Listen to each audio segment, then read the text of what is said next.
총 3시간에 걸쳐 진행될 오늘 포럼은 사회적 경제를 통한 국제개발협력 사업 전략이라는 주제로 기획되었습니다. 사회적 경제는 SDG 체제 내에서 빈곤과 사회적 불평등을 해소하기 위한 대안으로서 개발도상국의 자생적 지역 발전 모형을 위해 또 자립 가능한 경제 주체로 상생할 수 있는 방안을 모색하고자 합니다. 이에 개발도상국의 양질의 일자리 창출과 경제 활성화를 위한 전략적 접근 방법, 또 국제개발 사회적 경제 지원과 발굴 전략에 대해 종합적인 논의를 진행해 보고자 오늘 자리를 마련하였습니다. 오늘 43회 개발협력 포럼은 코이카 사업전략 아시아본부 박재신 이사님의 개회사로 시작되고 총 4분의 연사분을 발표를 들은 후에 토론 시간을 갖도록 하겠습니다. 먼저 저희 코이카의 박재신 이사님의 개회사가 있겠습니다. 큰 박수로 맞아주시면 감사하겠습니다.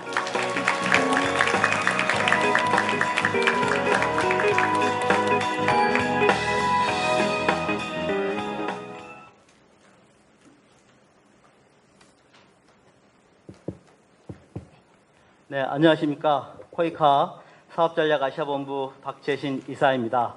오늘 사회적 경제를 통한 국제개발협력 사업전략이라는 주제를 가지고 개최되는 제43회 개발협력 포럼에 참여해 주신 여러분들께 먼저 감사 인사를 드립니다. 밖에 오늘 특히 날씨가 더운데 이렇게 더운 날씨에도 불구하고 참석해 주셔서 감사합니다. 저희가 해드릴 수 있는 게 뭘까요? 좀 에어컨을 더 빵빵하게 틀어서 온도를 좀 낮춰주시는 걸 해드릴 수 있을까요?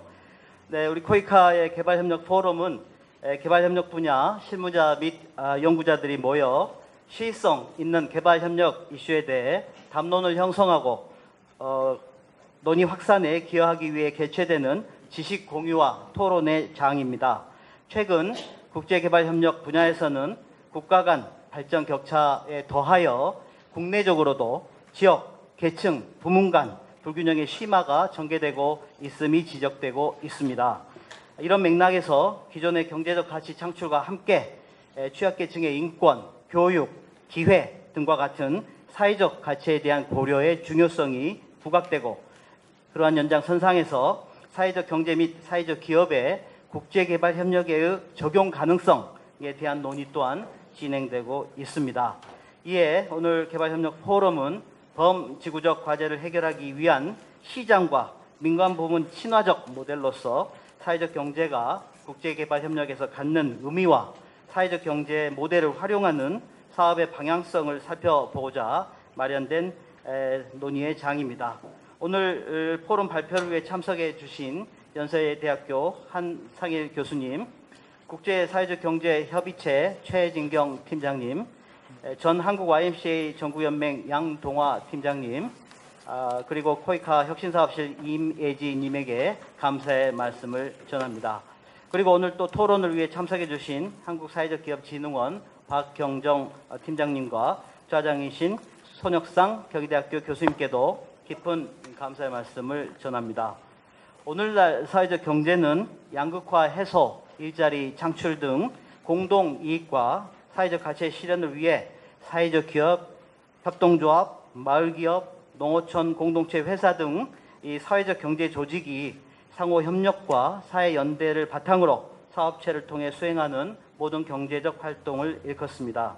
지속가능한 개발 목표 SDG 시대의 국제개발 협력은 과거의 경제성장 위주의 개발 패러다임이라 빈곤택시의 개념을 소득 증대로 협소하게 이해하는 방식에서 벗어나 대안적인 접근으로 이러한 사회적 경제를 주목하게 되었습니다.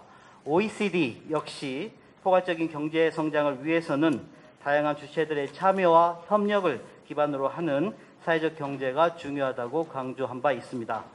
빈곤과 불평등, 기후변화 등의 범지구적 도전 과제를 해결하고 누구도 소외되지 않는 사회를 구축하기 위한 주요 이행수단 및 방법으로서 또 경제 효율성과 사회 정의를 동시에 실현하는 방법론으로서 이 사회적 경제 생태계의 형성을 촉진하는 개발협력 사업의 발굴과 운영에 대해서 저희 코이카를 비롯해 관련 분야의 다각적인 모색이 필요한 시점이라고 생각을 합니다. 이러한 변화의 흐름에 따라서 우리 코이카도 SDG 달성을 위해 개도국 내에서 비즈니스를 추구하고 있는 사회적 기업, 협동조합, 소셜 벤처 등과 협업을 하고 있습니다. 오늘 예정된 우리 코이카 사업혁신실의 발표를 통해서 코이카의 IBS라고 부릅니다만 포용적 비즈니스 프로그램, 그리고 또 CTS라고 부릅니다만 혁신적 기술 프로그램 등을 소개해 드리겠습니다. 우리 코이카는 보다 많은 사회적 경제 파트너들이 국제개발협력 사업에 참여할 수 있게 독려하고 또 이를 위한 생태계 조성에 힘쓰고자 합니다. 미래학자였던 피터 드러커는 Every single social and global issue out of day is a business opportunity in this case 이란 말을 하신 바가 있습니다. 사회적이고 글로벌한 문제의 해결은 인류 사회 공동의 목표일 뿐만 아니라 경제와 기업에 또한 새로운 기회가 되기도 한다는 그런 의미일 것입니다. 오늘의 포럼이 코이카와 파트너 시민단체뿐만 아니라 혁신과 성장을 추구하는 경제 주체들의 관점에서도 사회경제적 지속 가능성에 기반한 상생과 새로운 기회를 모색하는 그런 자리가 되기를 기원합니다. 끝으로 오늘 개발협력 포럼을 준비해 주신 관계자 여러분들의 노고에 대해서 그리고 또 오늘 참석해 주신 여러분들께 다시 한번 감사의 말씀을 드립니다. 감사합니다. 네, 제가 발표 드릴 주제는 국제개발 빼주시죠.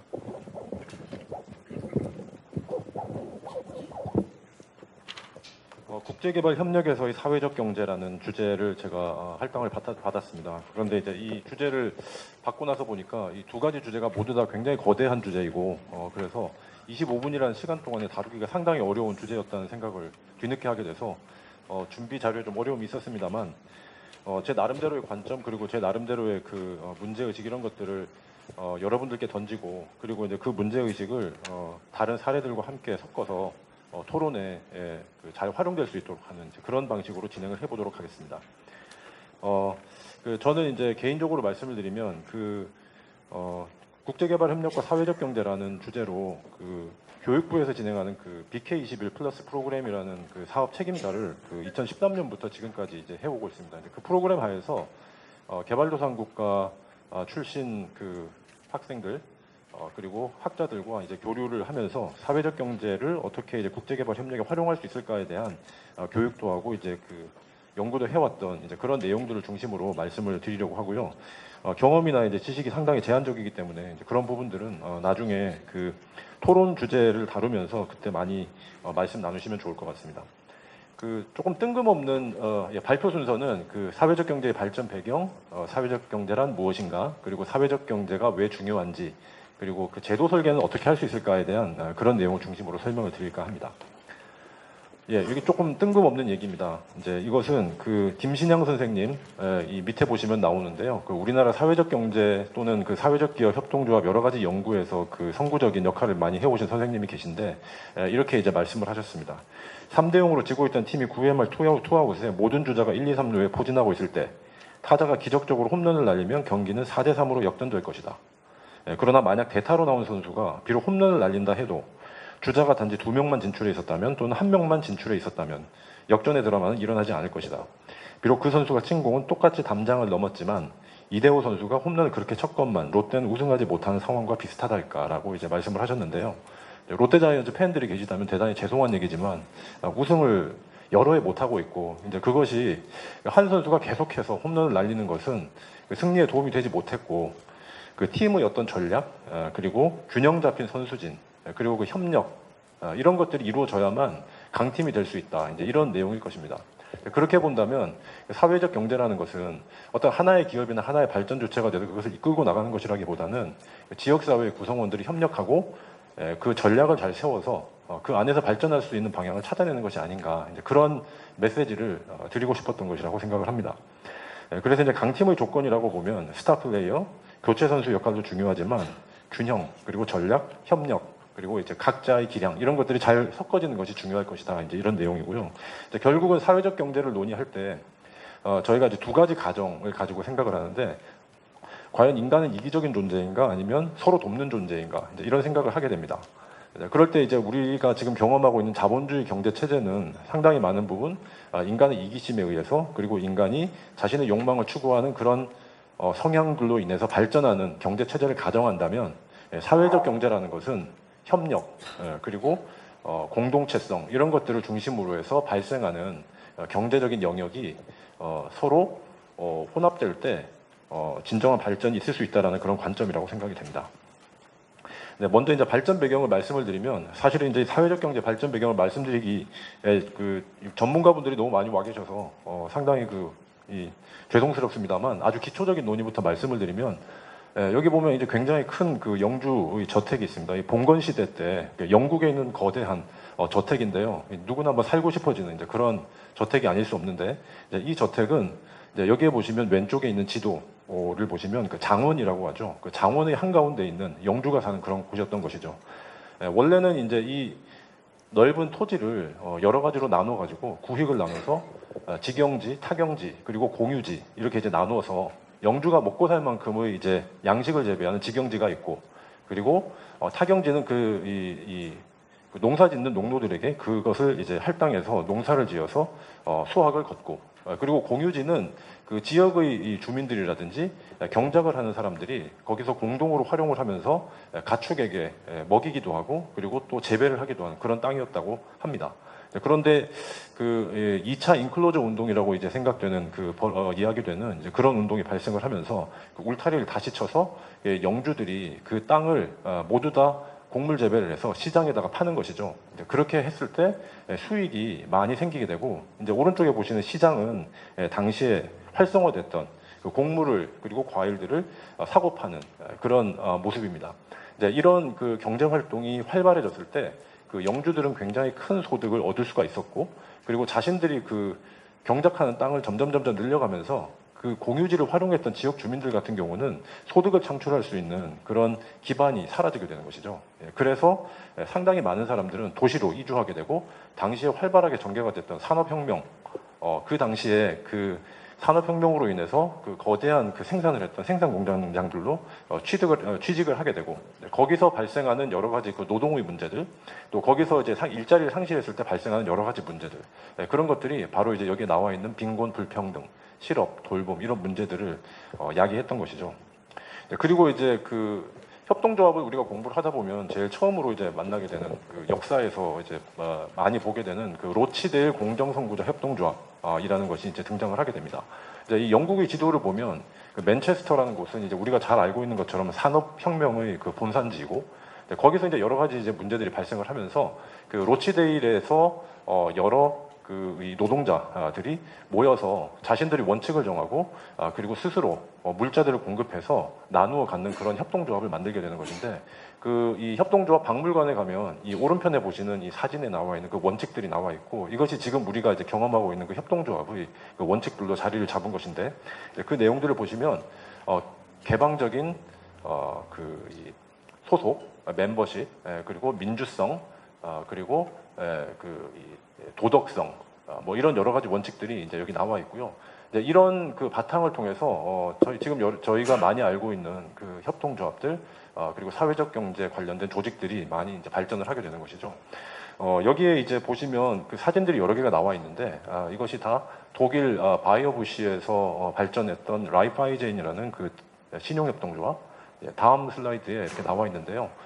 이 바이어부시라는 곳은 그 독일의 그 프랑크푸르트, 쾰른 이 사이에 있는 작은 도시라고 합니다. 이제 그 지역에서 그 라이프하이젠이라는 시장이 그 공동으로 신용협동조합을 만들고 가축을 사서 그것을 나누어 기르면서 장기에 나누어 갖는 이제 그런 초기 형태의 독일 최초의 신용협동조합을 만들었다고 하고요. 스페인의 몬드라고는 굉장히 많이 이제 알려져 있는 그런 노동자 협동조합으로 시작했던 이제 그런 협동조합이죠. 그리고 지금은 굉장히 거대한 조직이 돼서 그 파급 효과도 굉장히 큰 조직입니다. 왼쪽 위에 보시면 그 처음에 그 난로를 만들었던 그 울고라는 그 처음의 그 노동자 협동조합이 만들어졌던 그 사진이 나와 있고요. 이제 이 몬드라곤이라는 협동조합은 그 많은 분들이 알고 계신 호세 마리아 아리스멘디 아리에타라는 굉장히 그 긴 이름을 가진 그 신부님이 주도적으로 그 근로자들을 모아서 만들었던 이제 그런 그 노동자 협동조합이라고 이야기합니다. 스페인의 지도에서 그 오른쪽 위에 보면 빌바오라고 있고 그 인근에 있는 그 지역 공동체라고 할 수가 있겠죠. 이탈리아의 경우에는 볼로냐와 트렌토를 많이 이야기를 합니다. 그래서 이제 저 왼쪽에 있는 사진의 경우에도 그 처음에 그 협동조합이 만들어질 때 그 지역 주민들이 거기서 멤버십을 만들고 거기서 이제 그 서로 물건들을 거래하는 그 소비자 생활 협동조합을 먼저 만들었던 이제 그런 형태들입니다. 지금까지도 이 지역의 사회적 경제는 굉장히 다른 많은 지역의 그 모델이 되고 있고 거기서 발생하는 여러 가지 관행들 그리고 그 운영 방식들 이런 것들이 많은 교훈을 주고 있는 것이죠. 이제 결국 이제 유럽의 주요 국가들을 보면 그 총 고용에서 차지하는 사회적 경제의 비중들이 굉장히 높다고 이야기합니다. 그 오른쪽에 있는 그 칼럼을 보시면 저것이 모두 다 총 고용에서 사회적 경제가 차지하고 있는 고용의 비중이라고 하는데 지금 저희가 생각하는 것보다 훨씬 더 높은 수준으로 사회적 경제는 그 영향력을 미치고 있는 것으로 알려져 있죠. 그리고 나서 이제 그 한국에서도 많은 나라에서도 사회적 경제는 그 큰 영향력을 미치고 있는 것으로 보입니다.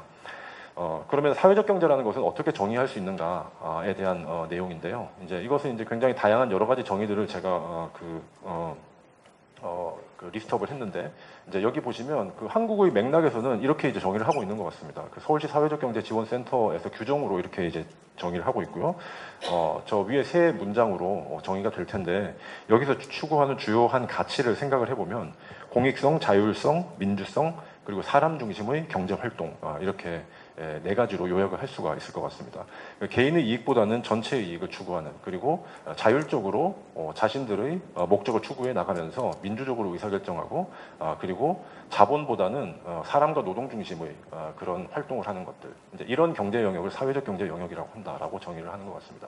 조직 유형의 경우에는 우리나라에서 이제 주로 나타나는 저런 조직 유형들이 사회적 기업, 협동조합, 마을 기업, 자활 기업 이제 우리나라의 제도화에서 만들어지는 여러 조직 형태들을 또 열거를 하고 있죠. 이제 두 정의가 이게 나와 있는데요. 그 드프루니는 그 이제 사회적 경제나 사회적 기업을 연구하다 보면 이제 자주 만나게 되는 그 벨기에의 학자, 경제학자이고요. 이윤 창출보다 구성원이나 공공에 대한 공헌을 목적으로 경영의 자율성, 민주적 의사결정, 수익 배분에 있어서 자본보다 사람과 노동을 중시하는 원칙을 따르는 이해 당사자 경제의 일부이다라고 이야기를 하고 있고, 이제 이 내용은 사실은 앞에서 이제 여러분들이 보신 그 정의와 비슷하지만 그 이해 당사자 경제라는 부분, 그래서 이제 주주가 중심이 된 그런 기업이나 그런 그 이 관리 운영 방식보다는 그 이해관계자들 중심으로 해서 운영이 되고 거기에 중요한 의사결정이 권한이 넘어가는 이제 그런 방식의 경제 체제라는 것을 강조하는 것이죠. OECD의 경우에도 유사한 이런 정의를 내리고 있습니다. 이 그 또 다른 그 펜스토프라는 학자는 이제 그 제3섹터라는 것을 이제 연구를 하면서 그 가운데서 발생하는 사회적 경제의 의미 이런 것들을 많이 설명을 하고 있습니다. 제3섹터라는 것은 그 이 삼각형에서 볼 때 국가, 공동체, 시장 이 세 가지 영역은 분명히 존재하는 것이죠. 그 중에서 사회적 경제라는 것은 이 가운데 있는 더 서드 섹터를 통해서 이 세 영역의 협력에 의해서 발생하는 것이기도 하고 그리고 공동체를 중심으로 해서 지역사회라든지 또는 그 가구나 가정에서 시작된 서로 돕는 협력적인 그런 활동들이 만들어내는 것이기도 하다라고 이제 설명을 하고 있고요. 이제 이 그 구조는 그 국가마다 그리고 사회마다 국가나 시장이나 공동체가 사회적 경제 형성에 미치는 영향력이 각기 다를 수가 있고 그것은 여기서 어디에 저 동그라미가 위치하는가에 따라서 다르다라는 것을 보여주는 프레임워크로 제시를 하고 있는 그런 구조입니다. 한국의 경우에 굉장히 다양한 연구들이 이제 최근까지 많이 이제 진행이 됐고 그 중에서 그 여러 가지 사회적 경제를 설명하는 프레임워크가 나타나고 있는데요. 이제 그 중에서 우리가 그 어떤 가치가 사회적 경제의 중요한 가치냐라고 할 때 이 구조를 상당히 그 설득력 있게 저희가 이해할 수 있을 것 같습니다. 첫 번째는 경제성, 그리고 호혜성, 공동체성 이렇게 이제 주장을 하는 이 세 가지 가치가 있고 이 세 가지 가치가 지역사회의 발전을 이루어낼 수 있다라는 그런 관점이라고 보여집니다. 경제성이라는 것은 제가 한번 말씀드린 것처럼 인간의 이기적인 욕망 그리고 인간은 그 자원을 가지고 있죠. 그런데 그 자원이 유한하기 때문에 우리는 선택을 할 수밖에 없고 그리고 그 선택의 과정에서 그 보다 더 효율성과 효과성을 높이기 위해서 혁신을 할 수밖에 없고 그런 것들이 바로 경제성을 강조하는 그런 원칙이라고 보여집니다. 지역사회에서 발생하는 여러 가지 기업가적인 활동들 그리고 혁신적인 시도들 이런 것들이 바로 경제성을 추구하는 가치라고 보여지고요. 호혜성이라는 것은 이제 우리가 가진 것을 서로 나누어 갖는 것이죠. 그런 가운데 발생하는 경제 구조가 있을 수가 있고, 공동체성이라는 것은 우리가 공유하는 가치들, 그리고 우리가 공동으로 추구하는 목적들, 이런 것들을 위해서 서로 돕는 사회적인 자본, 그리고 서로 신뢰하는 것들, 이런 것들이 공동체성으로 결합되고, 이 세 가지가 상호작용을 통해서 지역사회를 발전시킬 때 이 세 가지를 묶었을 때 사회적 경제 체제라고 할 수가 있다. 이제 이런 설명인 것 같고요. 이렇게 설명을 드리면 사회적 경제라는 개념의 설명을 드릴 수가 있을 것 같습니다. 국제개발협력에서 사회적 경제가 왜 중요해지고 있고 최근 들어서 왜 이 개념이 설득력 있게 다가오는가에 대한 설명들을 드리자면, 사실은 이제 국제개발협력에 대한 여러 가지 관점들이 있지만 그 필립 맥마이클이라는 그 학자가 쓴 책 에 보면 그 우리말로 번역된 책은 그 거대한 역설이라고 번역이 되어 있죠. 서구 국가가 있고 식민지 국가가 있는데, 식민지 국가와 서구 국가의 관계 속에서 서구 국가의 산업화를 위해서 식민지 국가는 원재료를 지속적으로 공급을 하고, 그것을 제품으로 만들어서 식민지 국가에 다시 수출하는 그런 국제 분업 체제가 만들어질 때, 식민지 국가의 경우에는 산업화나 공업화가 굉장히 어려워지는 상황에 처할 수밖에 없다. 그리고 이 구조가 지속적으로 이어진다면 이것은 지속 가능하지 않다. 이런 설명이 기존의 국제 분업 체제에 대한 문제 제기라고 볼 수가 있을 것 같습니다. 그래서 이제 이 필립 맥마이클의 세 가지 프로젝트를 보시면 디벨롭먼트 프로젝트, 글로벌라이제이션 프로젝트, 서스테이너빌리티 프로젝트인데, 이제 저희 같은 경우에 지금 많은 부분 SDG를 추구하고 여기에 나와 있는 여러 가지 가치들을 중요하게 생각하는 것은 이제 그런 국제 분업 체제에서 벗어나서 조금 더 지속 가능한 방식으로 발전할 수 있는 것을 모색하는 것이라고 할 수가 있겠죠. 그래서 이제 생태계 보전뿐만 아니라 공동체 운동, 그리고 모두를 위한 개발, 세계 시민 교육, 이런 것들이 중시되는 것은 바로 앞에서 보여졌던 여러 가지 서구 국가들과 식민지 국가들, 개발도상 국가들의 그런 관계 속에서 좀 더 지속 가능성을 추구하기 위해서는 이런 가치들이 중요하다는 것이고, 이 공동체 운동 그리고 모두를 위한 개발, 이것은 앞에서 제가 설명드렸던 사회적 경제의 그 여러 가지 가치들 속에서 실현이 될 수 있다고 보기 때문에 사회적 경제는 국제개발 협력에서 굉장히 중요한 부분이 될 수 있다는 그런 설명이라고 할 수가 있을 것 같습니다. 그리고 이제 저희가 이제 개발을 하는 과정에서 그 인식의 차이 같은 것들이 굉장히 중요한 것 같은데요. 이 두 가지 그 증언은 제가 이제 캄보디아에서 그 캄보디아의 공무원을 만나서 같은 날 물어봤을 때 두 사람이 서로 완전히 다른 얘기를 하고 있는 것을 보여주는 것인데, 개발도상국가 정책 집행자인 관료의 경우에는 사람들을 일단 모으기가 굉장히 힘들다. 라는 설명을 하고 있는 반면에 개발도상국가 그 지역에 살고 있는 주민을 만났을 때는 교육 프로그램이나 영어나 이런 것들을 통해서 우리 아이들에게 혜택이 돌아간다면 내가 언제든지 갈 수가 있다라고 설명을 하고 있거든요.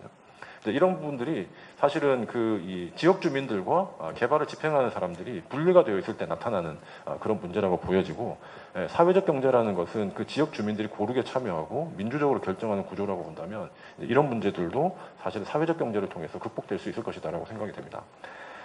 그리고 이제 개발도상국가의 수요뿐만 아니라 사실은 그 모든 그 전 세계의 수요가 굉장히 다양화되고 있기 때문에 그 수요를 해결하는 것은 일정한 어떤 정책적인 방향을 가지고 정부가 집행하는 정책을 통해서 이루어진다기보다는 그 지역사회 구성원들이 문제를 인식하고 지역의 자산을 확인하고 그리고 그것을 활용해서 발전의 방안을 모색하는 것이 아닌가라고 생각이 되는데, 이제 일반적으로 개발도상국가 지역에서 어떤 그러면 다양한 수요가 나타나는가라고 할 때 농업 생산성이 높이 올라가지 않고 지체되는 현상들, 그리고 도시 지역이 슬럼화되는 현상, 산업화 없는 도시화, 그리고 비공식 영역이 지나치게 확대되는 현상들, 그리고 환경재해와 그로 인한 지속 가능성의 저하, 이런 것들로 나타난다고 보여집니다. 시간 관계상 조금 더 빨리 제가 속도를 높이면 하나하나 이제 제가 말씀을 드릴 수 있겠지만, 농업 생산성의 지체 현상이라는 것은 이게 이제 여러 지역의 물과 비료를 투입했을 때 생산성이 나타나는 증가되는 그 그래프를 보여주는데, 제일 밑에 있는 그래프가 이제 아프리카 지역이고요. 이제 이 물과 비료가 투입이 됐을 때 다른 지역의 경우에는 저것이 지속적으로 상승이 되고 있는 반면에 이제 그것이 지체되고 있는 현상을 보여주는 것이고, 이제 오른쪽 하단에 보시면 멀티 디멘저널 퍼버티 인덱스라고 해서 도시 지역에서 나타나는 다차원적인 빈곤 지수를 판단할 때 굉장히 높은 부분을 차지하고 있는 지역들이 저희가 일반적으로 개발도상 국가라고 부르는 그런 지역들이라는 것을 알 수가 있습니다. 산업화 없는 도시화의 경우에 그 도시화가 진행될 때 이 수치는 전체 산업 중에서 제조업이 차지하는 비중입니다. 아시아 지역, 라틴 아메리카 지역의 경우에 이것이 비교적 높고, 그리고 이것이 상승하는 그런 그 아시아 지역의 경우에 이것이 이제 현상을 보여주는데요. 라틴 아메리카와 아프리카 지역의 경우에는 이것이 이제 지체되어 있는 것을 보여주는 거죠.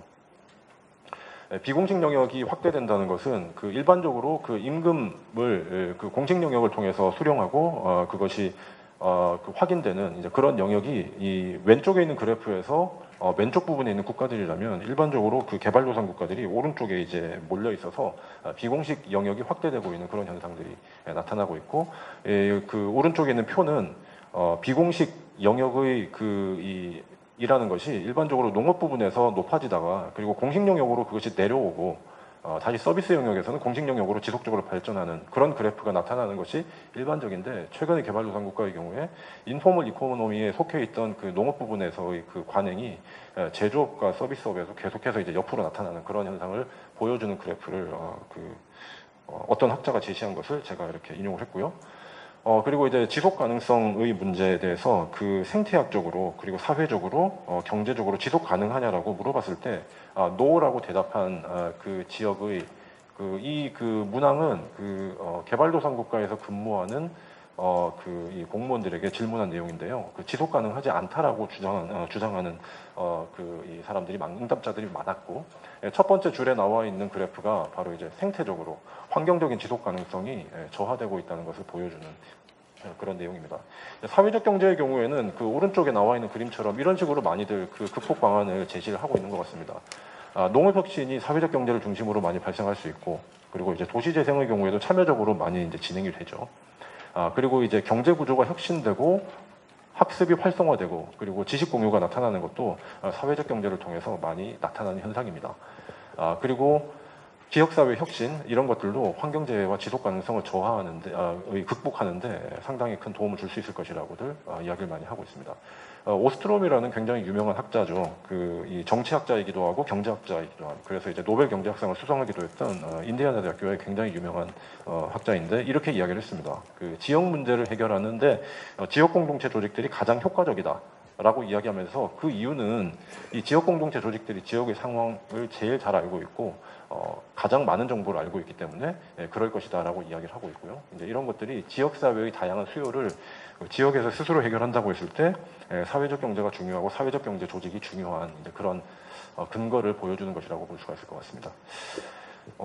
그 사회적 경제를 어떻게 가능하게 할 것인가, 그 여러 가지 방법이 있을 것 같습니다. 이제 그 중에서 그 개인 차원에서, 조직 차원에서, 그리고 전체 공동체 차원에서 어떻게 접근할 수 있을 것인가를 이렇게 말씀을 드릴 수가 있을 것 같습니다. 일단 개인 차원에서는 그 지역 공동체를 발전시키고자 하는 모티베이션, 그 지역 주민들이 모티베이션, 동기를 갖고 있어야 되겠죠. 근데 누구나 자기 지역이 발전했으면 좋겠다는 생각은 한다고 생각을 합니다. 근데 그러면 그것이 무엇인가를 찾아내는 건 대단히 중요하다고 생각이 되는데, 그러면 그런 부분이 무엇일까를 찾아내는 것이 중요하고, 그래서 지역 주민들이 중요하게 생각하는 것, 그리고 이 사람들을 동기부여시킬 수 있는 것이 무엇인가를 찾아내는 것이 대단히 중요하겠죠. 사회적 기업가 정신은 바로 경제성을 추구할 때 그 혁신의 기초가 되는 그 개인들의 생각, 태도 이런 것들이라고 볼 수가 있을 것 같습니다. 위험을 감수하고 혁신을 추구하고 그리고 사회적 가치를 같이 추구하는 것을 그 개별 구성원들도 이제 해야 된다고 볼 때 이것을 얼마만큼 사람들이 가지고 있는가, 이것을 측정해내는 것도 굉장히 중요하다고 보여지고요. 그렇다면 사실은 저 사회적 기업가 정신을 갖고 있는 사람이 많지 않을 수도 있습니다. 저희도 생각을 잘 해보면 얼마나 우리가 우리 지역사회에 참여하고 있고 우리 지역의 문제를 위해서 우리가 혁신을 하고 있고 새로운 아이디어를 내는가 생각을 해보면 저희도 사실은 그렇지 않거든요. 그러면 그런 기반을 갖고 있는, 그런 바탕이 되는 자세를 갖고 있는 사람들은 누구인가를 찾아내는 것이 중요할 것 같은데, 그것이 바로 공감, 도덕적 책무, 효능감, 사회적 지지라고들 많이들 학자들은 이야기를 하고 있습니다. 그래서 이런 부분들을 찾고 이들 중에서 이런 가치를 갖고 있는 사람들 중에서 발전 가능성 있는 사람들의 역량 개발을 하는 것이 굉장히 중요할 것이다라는 생각이 들고요. 이건 이제 개발도상 국가의 맥락하고는 연결이 안 되는 문제지만 우리나라의 경우에 이것을 조사를 해보면 저 왼쪽에 있는 공감부터 사회적 지지까지 점점 수치가 평균값이 내려가는 것을 우리나라에서도 보여주고 있습니다. 우리나라 사람들도 공감은 많이 하고 책무성을 많이 느끼고 있는데 실제로 내가 일을 했을 때 사람들이 날 지지해 줄 거야 라고 생각하는 것에서는 굉장히 많은 의구심을 갖고 있는 것이 사실이었습니다. 조직 차원에서는 실제로 이제 NGO들이 굉장히 많이 있죠. 그 개발도상 국가의 그 지역사회에 있을 것 같습니다. 그러면 거기에 거버넌스라든지 기획 재정관리 역량 이런 것들을 어떻게 향상시킬 것인가 대단히 중요할 것 같고, 지역 자산을 어떻게 활용할 것인지, 그리고 이해관계자들을 어떻게 참여할 것인지, 실제로 이제 학교에서는 이런 연구들이 굉장히 많이 진행이 되고 있는데, 이제 그런 것들이 개발 프로젝트에 어떻게 연결되는가도 중요한 과제라고 생각이 됩니다.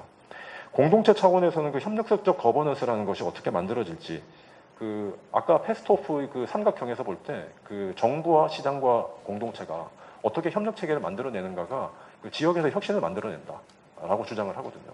그렇다면 이 거버넌스 체계는 어떻게 설계할 것인가도 대단히 중요할 것이고, 사회적 자본은 제한 신뢰에서 일반 신뢰로, 그리고 제도적 신뢰로, 그리고 결속형 자본에서 교량형 자본으로 발전하는 것이 중요하다라는 그런 지적을 할 수가 있을 것 같습니다. 그리고 혁신 후의 공유의 선순환, 이것은 아까 이제 제가 이혜진 교수님의 프레임워크에서 말씀을 드렸던 내용이고요.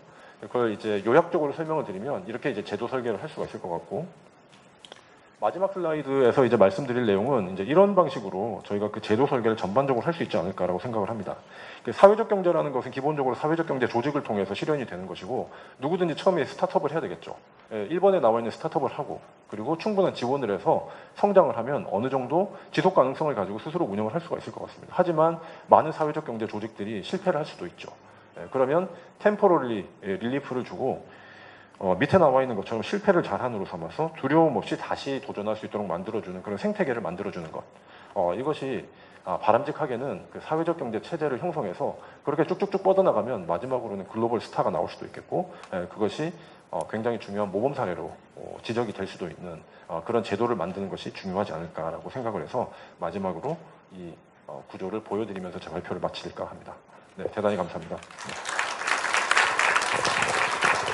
네, 사회적 경제 발전의 배경과 의미, 그리고 국제개발 사회적 경제가 갖고 있는 중요성을 짚으며 필요한 역량과 방향성에 대해 논의를 해주신 한상일 교수님의 발표 감사드립니다. 이어서 두 번째 발표는 국제사회경제협의체 3국 국제협력팀의 최진경 팀장님께서 사회적 경제를 통한 지속가능 개발 목표 달성, 공여국 사회적 경제 사업을 중심으로 라는 주제로 발표해 주시겠습니다. 큰 박수 부탁드립니다.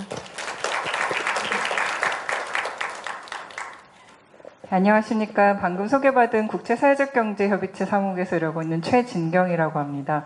먼저 코이카에 저희에게 이런 자리에서 사회적 경제와 국제협력에 대해서 이야기할 기회를 주신 데 대해서 진심으로 감사를 드립니다. 왜냐하면 저희가 2014년에 서울시가 발의해서 만들어진 국제기구인데요.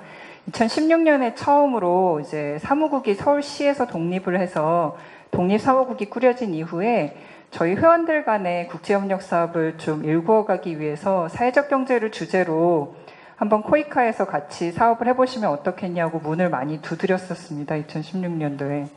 그랬는데 쉽게 열리지 않는 문이었었거든요. 근데 한 2년여 만에 이렇게 이 자리에서 사회적 경제의 가능성, 그리고 사회적 경제를 통한 국제협력의 그 임팩트를 높일 수 있는 그런 가능성에 대해서 말씀드릴 수 있게 돼서 정말 저희 기관으로서는 상당히 기쁜 일이고요. 그리고 저도 사실 개인적으로 저는 국제개발협력 쪽에서 일을 오래 하다가 그 한계를 현장에서 느끼고 사회적 경제로 말하자면 전향한 케이스여서 그 전향하면서 사실 코이카에 다시 발을 들 일이 없을 거라고 생각을 했었는데요. 어쩌다 보니 오늘 다시 판교로 오는 버스를 타고 터덜터덜 오고 있어서 참 인연이 묘하다. 그리고 약간 저의 두 가지 실천이 하나로 좀 이렇게 합쳐지고 있는 것이 아닌가 싶어서 상당히 감사한 마음이 들었습니다. 제가 오늘 말씀드릴 주제는 사회적 경제를 통한 지속가능 개발 목표 달성, 그리고 공여국 사회적 경제 사업을 중심으로라고 말씀을 드렸는데요. 사실은 저한테 의뢰를 하셨을 때의 의도는 그 사회적 경제 사업을 통해서 그 선진 공여국에서 어떻게 국제개발 협력을 하고 있는지의 사례를 좀 뽑아달라라는 그런 이제 말씀이셨던 것 같아요. 근데 사실 제가 사례를 뽑으려고 생각을 해보니까 그 선진 공여국에서 하고 있는 여러 가지 사회적 경제 사업의 내용이 현재 코이카와 협력하고 있는 여러 민간 기관이나 아니면 코이카 자체적으로 하고 있는 사업들과 많이 다르지 않다라는 것을 발견을 했습니다.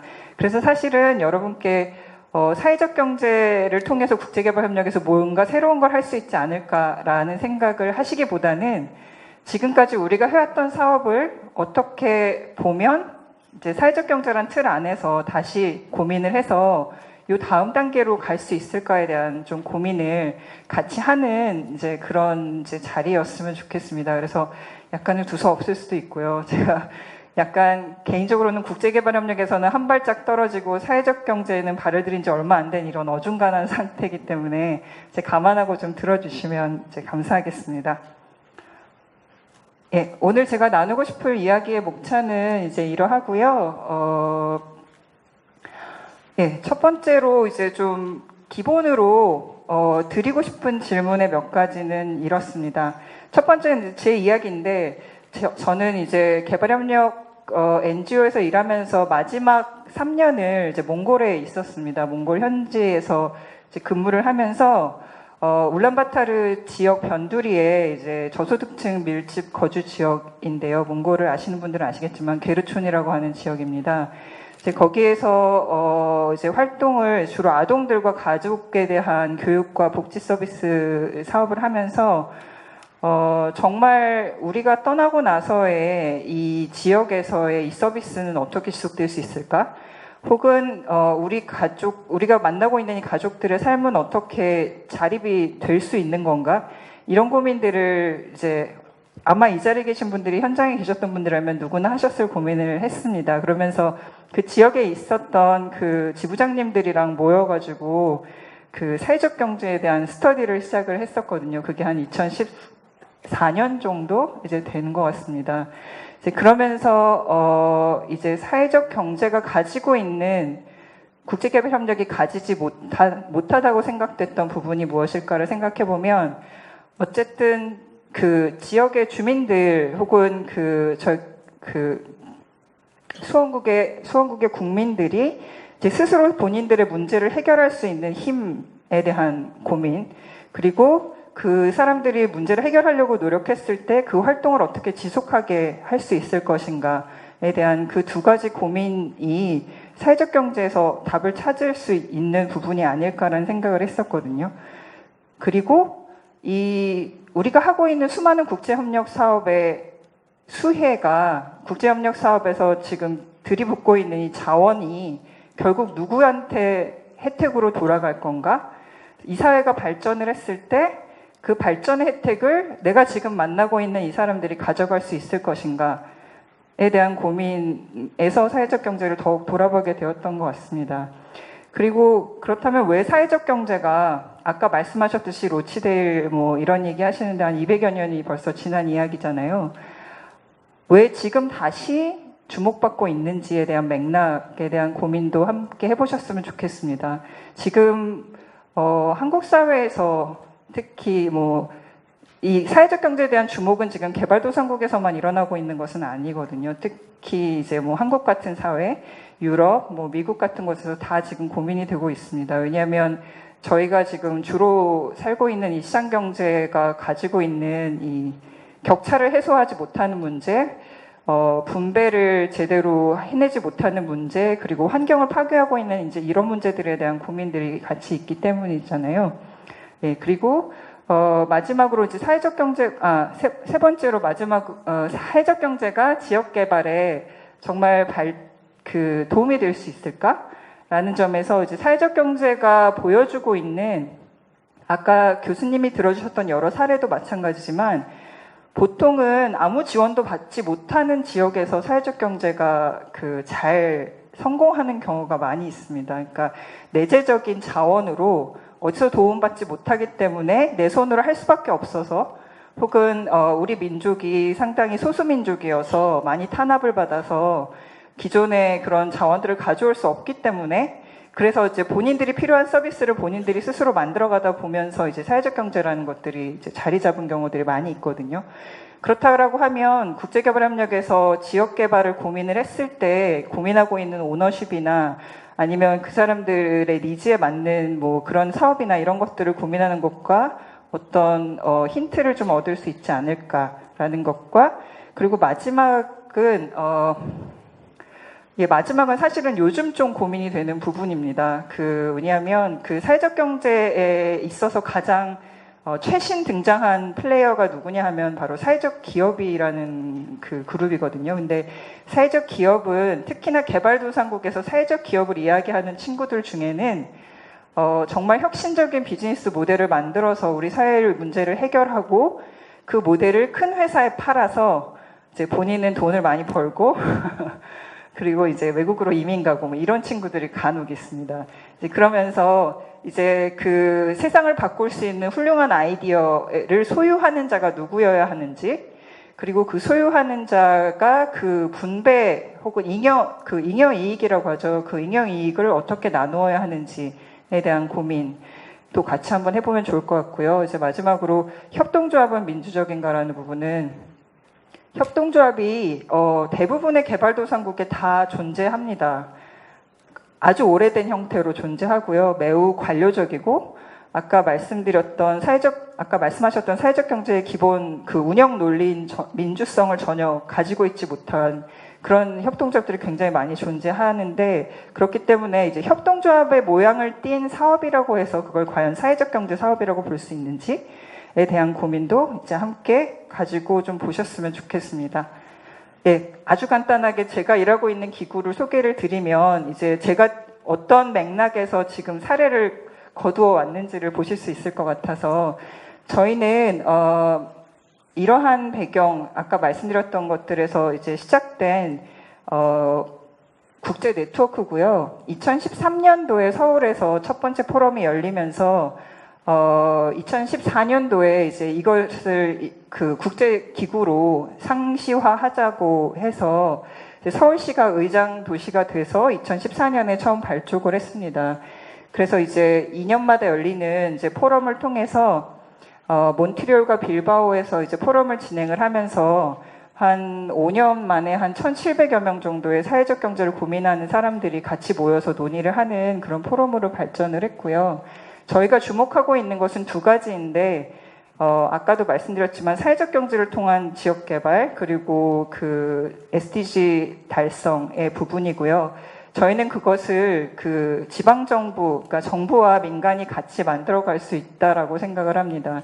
그래서 지역 단위에서의 그런 민관 협력이랑 그 같이 정책을 만들고 실천하는 것을 주요 주제로 해서 이제 이러한 사업들을 하고 있습니다. 그래서 각각의 그 회원도시 간의 경험을 교류하고 또 그 요청하는 도시 혹은 지역의 역량, 그 사람들의 역량 강화 및 교육을 하고 연구를 하고, 또 국제적인 차원에서 사회적 경제라는 의제의 힘을 더 강화하기 위해서, 그래서 더 많은 정부들이 사회적 경제의 그 가능성에 대해서 주목할 수 있도록 국제 옹호 활동을 같이 하고 있습니다. 네, 그래서 현재 한 60개 지방정부 및 사회경제 네트워크가 같이 활동을 하고 있고요. 예, 저희는 이제 저희 내부에서 국제교류와 협력을 통해서 이제 이러한 그 성과들을 얻으려고 합니다. 네, 이렇게 읽어보시면 될 것 같고요. 네, 그래서 이제 사례를 좀 말씀을 드리려고 합니다. 아까도 말씀드렸지만 새롭지 않습니다. 미리 말씀드리면 새롭지 않고요. 여러분들이 아마 다 한 번쯤 시도해 보셨거나 아니면 하고 계신 사업일 수도 있을 겁니다. 그리고 제가 이렇게 4가지의 카테고리를 뽑은 것은 어찌 보면 지금까지 사회적 경제가 제일 잘 해온, 가장 잘 할 수 있다고 여겨지는, 이제 말하자면 강점 분야라고 보시면 될 것 같아요. 그래서 아무래도 제일 많이 이제 이야기되는 것이, 특히 한국에서 이제 처음 사회적 기업에 주목했던 원인이기도 한데, 그 일자리에 대한 부분이 있습니다. 그래서 일자리를 통한 사회적 포용성 증진이라는 부분인데요. 이제 사례에 들어가기 전에 맥락을 잠깐 말씀드리면, 모두 다 아시겠지만 일반적인 시장의 노동 시장에 접근하기 어려운 사람들이 있습니다. 교육 정도가 낮은 사람, 빈곤한 사람들, 그리고 뭐 청년들, 아이를 키우는 어머니들, 노인들, 이제 이런 분들, 장애가 있으신 분들, 이런 분들이잖아요. 이제 그런 분들을 위한 일자리를 마련을 해서 그런 분들이 사회에 통합될 수 있는 이제 이런 것들의 장점을 사회적 경제가 여태까지 큰 효과를 가지고 많이 보여줘 왔습니다. 특히 개발도상국 같은 경우에 그 비공식 노동 분야가 굉장히 큰 이슈가 되고 있습니다. 그리고 전 세계를 걸쳐 청년들의 그 고용 문제가 또 굉장히 주요한 이슈로 등장하고 있잖아요. 그것들이 사회적 경제의 시도를 통해서 그 극복이 되었던 경우들이 많이 있습니다. 여러 유명한 사례들은 여러분들이 웹사이트에서 굉장히 많이 찾아보실 수 있을 것 같아서 저희 회원기관 사례를 중심으로만 말씀을 드려보려고 합니다. 첫 번째 제가 공공구매 정책이라고 말씀드렸던 부분은 저희 우간다에 그 캄팔라시에 구가 5개 있습니다. 그 중에 나카와구라는 곳의 구청장님이 2016년도에 저희 몬트리올에서 열리는 포럼에 오셨었어요. 그러면서 그 본인은 우리 지역의 청년들의 문제를 좀 해결하고 싶다, 사회적 경제를 통해서. 그러면서 청년들이 일자리가 없거나 아니면 일용직으로 계속 사용되는 문제를 협동조합이나 이런 걸 통해서 풀 수 없겠느냐를 문의를 많이 하셨고, 그때 이제 퀘벡에서 이제 사회적 경제를 오랫동안 해온 그룹이 좀 컨설팅을 비슷하게 했습니다. 그래서 2016년부터 한 지금 한 3년 정도까지 그러한 청년들을 그 신용협동조합의 형태로 그 조직화를 하는 사업을 구해서 했습니다. 그래서 그 청년들이 이전에 그 일용직으로 이렇게 뭐 청소 업무라든지 노동 업무라든지 이런 것들을 했었던 것을 이제 구해서 전체 청소 업무를 이러한 그 청년들이 자발적으로 조직한 협동조합과 우선 계약하도록 이제 그렇게 정책을 만들었거든요. 그래서 그 청년들이 그 이제 이전에 그 매일 일당을 받아서 쓰던 것을 이제 월급을 받는 체제로 바꾸고, 그리고 그 일정 기금을 이제 적립을 해서 그 다음 사람들의 역량을 이제 뭐 기술을 가르치거나 이제 할 수 있는 기금을 적립을 하고 하는 이제 그런 형태를 좀 만들어냈습니다. 그래서 이런 것들이 좀 하나의 예가 될 수 있을 것 같고요. 그리고 노동자 협동조합 같은 경우도 그러니까 본인들이 회사를 소유하고 운영을 하는 이제 이런 모델인데, 개발도상국보다는 아직까지는 그 선진국에서 많이 이제 있었던 모델인데요. 현재 그러한 협동조합들이 그러니까 자기들 나름의 기금을 만들어서 본인들의 모델을 개발도상국에 수출하는 이제 그런 사업들도 같이 좀 진행을 하고 있습니다. 예, 두 번째 같은 경우는 이제 공동체 자원에 대한 접근인데요. 그 공동체 자원으로 사용되지 못하고 있는 공공의 자원들이 많이 있습니다. 예를 들자면 특히나 은행 같은 경우 이제 개발도상국에서 은행에 접근권이 어려운 사람들이 많이 있기도 하고, 또 그리고 공동체가 가지고 있는 토지나 건물이 이제 방치되어 있는 경우들이 많이 있습니다. 이것을 그 지역 주민들한테 그 신협이나 아니면 그 공동체 자산을 관리하는 기술을 전파를 해서 그것을 이제 스스로 운영하고 스스로 수익을 내고 하게 이제 지원을 하는 기관들이 있습니다. 그래서 첫 번째 제가 CD라고 예를 들어드린 기관은 프랑스의 기관인데요. 그 사회적 금융 전문 기관인데 마이크로 크레딧 기관을 설립하고 그 지역에서 운영할 수 있도록 기술과 그리고 재정 지원을 합니다. 그래서 현재 35개국 정도의 지원을 해서 그 모델을 확산했던 그런 사례가 또 있고요. 특히나 또 자산 같은 경우는 그 공공이 소유하고 있는 놀고 있는 땅들을 운영을 해줄 수 있는 주체가 주민들 안에서 자발적으로 좀 조직이 될 수 있도록 하는 그런 교육이나 아니면 지원을 좀 하는 것을 그 국제개발협력을 통해서 이제 할 수 있는 케이스들이 있습니다. 제가 지금 들었던 것은 이제 국제개발협력의 케이스들은 아니고 자체 내에서 이제 진행을 했었던 것인데요. 말레이시아 케이스 같은 경우는 국제기금의 지원을 받았던 케이스입니다.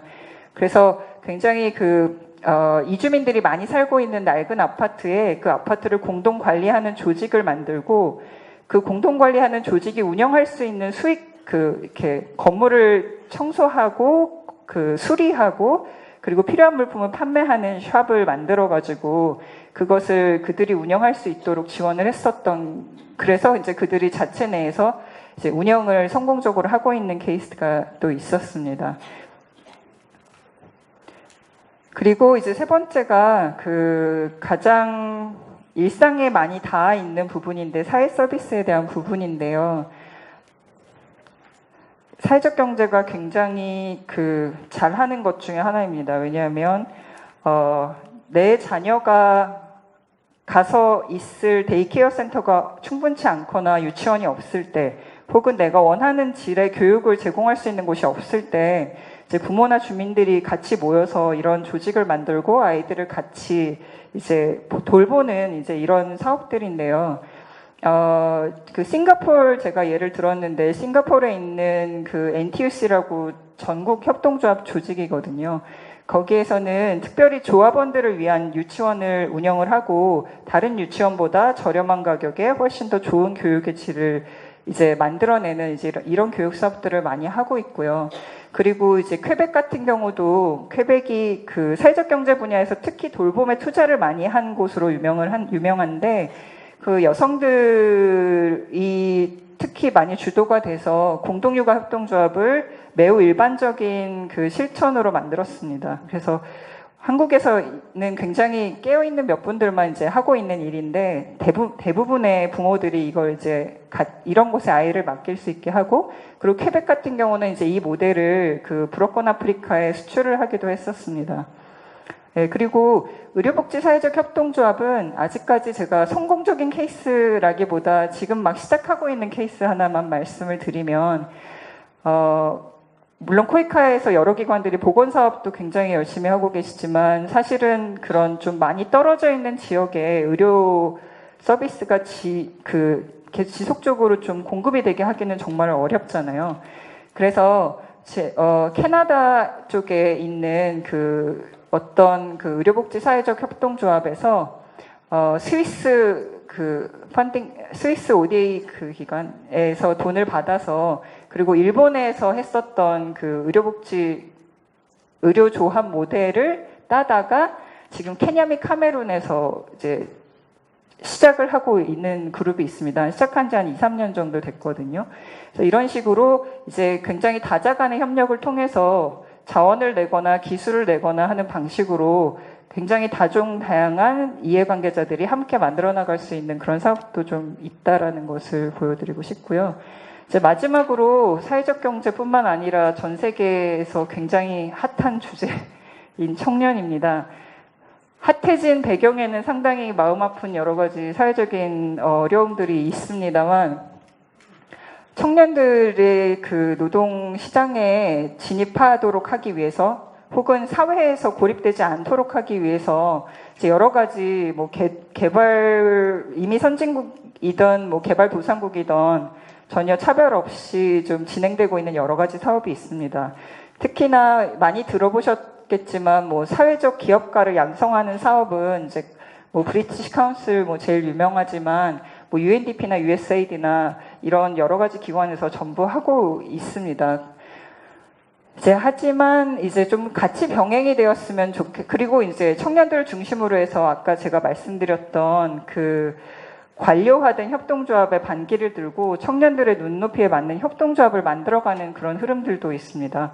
그거는 아무래도 밀레니얼 세대 분석하면서 많이 나오는 이야기인데, 일단 위계적인 것을 싫어하고, 그리고 본인이 하는 활동에서 어떠한 사회적인 가치를 찾고자 하는 그러한 성격과 사실 협동조합의 조직 원리가 많이 맞아떨어지는 부분이 있어서요.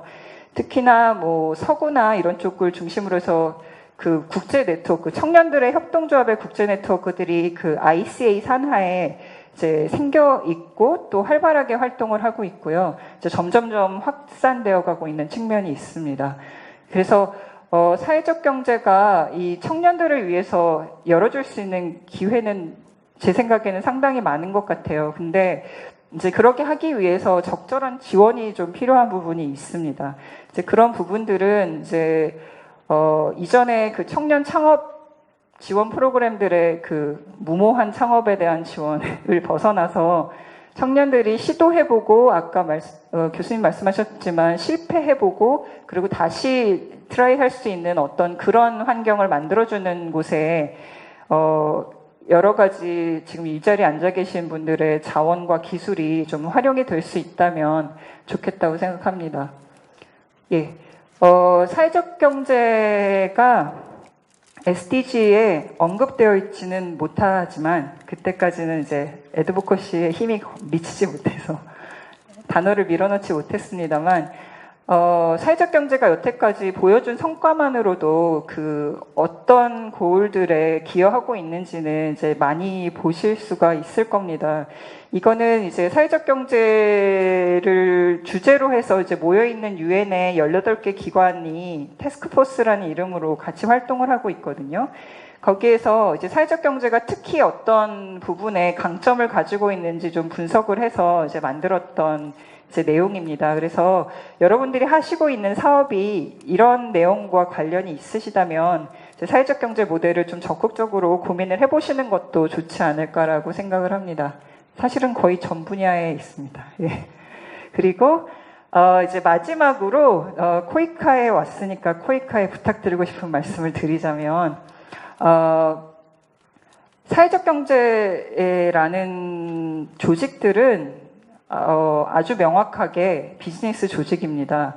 그래서 그 비즈니스 조직을 공공기금이 지원한다라는 것이 상당히 어려운 지점이 많이 있습니다. 왜냐하면 그 기업이라고 하는 것은 그 성장 단계에 따라서 그 위험과 변수가 굉장히 큰 사실은 사업이거든요. 그래서 사업 계획이 몇 달 만에 계속 바뀌기도 하고 메인 비즈니스 모델이 바뀌기도 하고 하는 그런 유동성을 가지고 있는 사업입니다. 하지만 이제 공적 기금이라고 하는 것은 사실은 그것을 뒷받침해 줄 만한 유동성을 가지고 있지 못한 기금이거든요.